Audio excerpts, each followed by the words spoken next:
In this video, I'm going to be reviewing the Smythson Portobello notebook. I'll go over the specs, I will do a paper test, and I'll tell you what I like and don't like about this notebook coming up.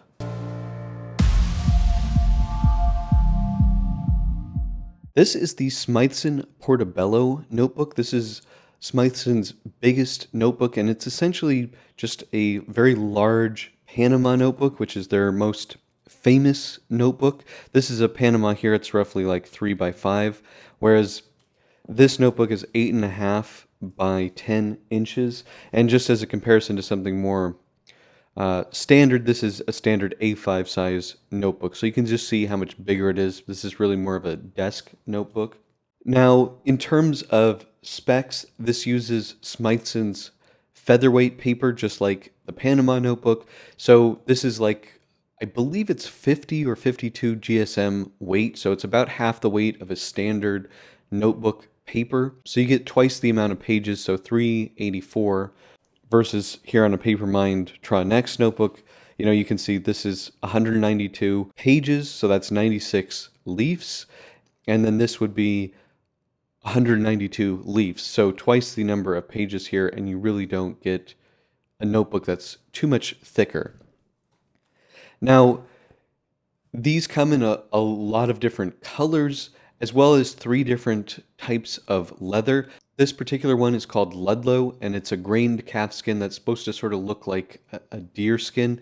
It's very nice, very soft, and this is, I believe, their most expensive leather. They also do these in Mara, which is a crocodile embossed calfskin, as well as the Panama lambskin leather. In terms of price, in Ludlow, this is $425. In Mara, it's $395, and in the Panama, it's $375. So this is a very expensive luxury notebook, as all Smythson notebooks are. I was able to get this during the Smythson summer sale for under $200, and that's still very expensive, but this, to me, is worth it. When I finish this one, I will probably buy another one, assuming it goes on sale again, which these typically do. You just can't be too picky about the color that you get. I've really enjoyed using this notebook. Now, let's open it up.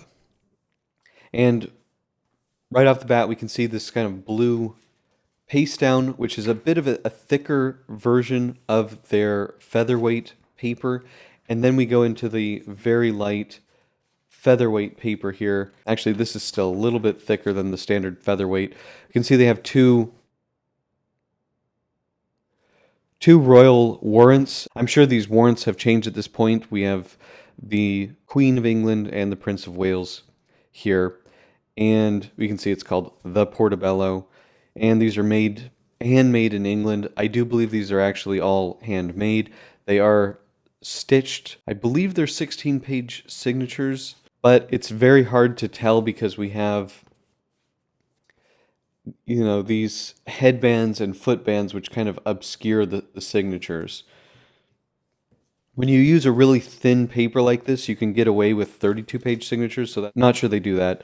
And then here's a little bit just sort of about the Featherweight paper. They like to refer to these as the Panama hat of books, which is why the classic one is called the Panama. These are some cards that came with it, and the beauty of a Smythson book. This thing says that the light blue color came from blue ink accidentally being knocked onto the paper during production. Don't know if that's true. If that is true, I would really like them to make a white version of this because I think that would do so much better. But this is kind of a classic thing. They say that each of these notebooks passes through the hands of 15 craftsmen and women. I don't know, wouldn't that be craftswomen? I don't know. Anyway, all handmade. These are very luxurious notebooks. And I will say, in this larger size, this notebook is super enjoyable because it will stay open, whereas with the smaller ones, they don't do that. You have to hold this open. So the bindings on these, they're all stitched. They're very well made. They're very flexible. But because of the way that they're made, you don't have like a perfect lay flat like you do, on a paper mined notebook where there's no the technical, I mean, really the bookbinding term for this is called throw up, where you have, the book basically lifting up, where you don't have that on a paper mined notebook. So that is the one negative, especially when you get with the smaller Smythson notebooks, is they won't really, this is like exactly the middle. It's hard to get them to stay open. So not an issue here with the Portobello. Even in the very front, it will stay open just because of the weight of the paper and just the distance of the paper essentially from the binding there.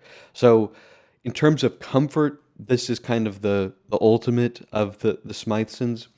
Now, each page has a blue 8 millimeter rule, and then you have what's essentially an equal margin at the top and the bottom, and at the bottom, each page is signed Smythson. The ruling is like a solid blue line, it goes from edge to edge. You do have gilt edges, which are quite nice. And as you start writing on the paper, you get a lot of crinkliness as the paper is sort of written on, and this is kind of what the paper looks like, the back side of the paper after you've written on it. There is a little tiny bit of spotting, but really you can write on both sides of this paper with fountain pens with no problem. I mean, it's really what it's designed for. We do have this grain bookmark here, which somewhat matches the cover here. Nice detail there. They always, from what I've seen, try to match their bookmark to the color of the cover, which is a nice detail. Now, in the back here, we do get a couple of blank pages, which are hard to get to. They are like a thicker paper, but it does still have the Smythson Featherweight watermark, whereas the ruled pages are quite a bit thinner. Now, looking at the paper test here, the face of this looks really good, and we do see actually quite a bit of sheen, like on this Scribo Laudata. This is a 3B nib. There's a lot of red sheen from this Serio ink. You also actually do have some kind of gold sheen on these Pilot black cartridges. So this is actually quite a good paper for sheening. However, it is blue, so you always have to contend with the blue color. Now, in terms of the performance, we really had no issues with the fountain pens here. There's no bleeding that I'm seeing. I do see a little bit on the Pentel Energel, and then kind of my troublemaker pens all caused issues for the paper. We did get bleeding on all of those. For fountain pens, though, you're not going to see too much bleeding. This really is a fountain pen friendly paper. On the back of the notebook, we do see established 1887 and Smythson of Bond Street. And yeah, I really enjoy this notebook. The things that would make it better for me is white paper. I know it's not the signature. And then probably with this size, 8 millimeter rule is quite good. I do think a 10 millimeter rule would make this even more luxurious, especially as I like to use very fat nibs. So this is honestly one of the nicest notebooks I've used in the last year or so, and I've really been enjoying filling it up. And you do get that sort of crinkly sensation like on the old Tomoe River paper. So I really enjoy that. And of course, they do have a beautiful watermark. I'll try to show a picture of that. It's very hard to show it on camera, but really love these notebooks. It's sort of a guilty pleasure to have one of these.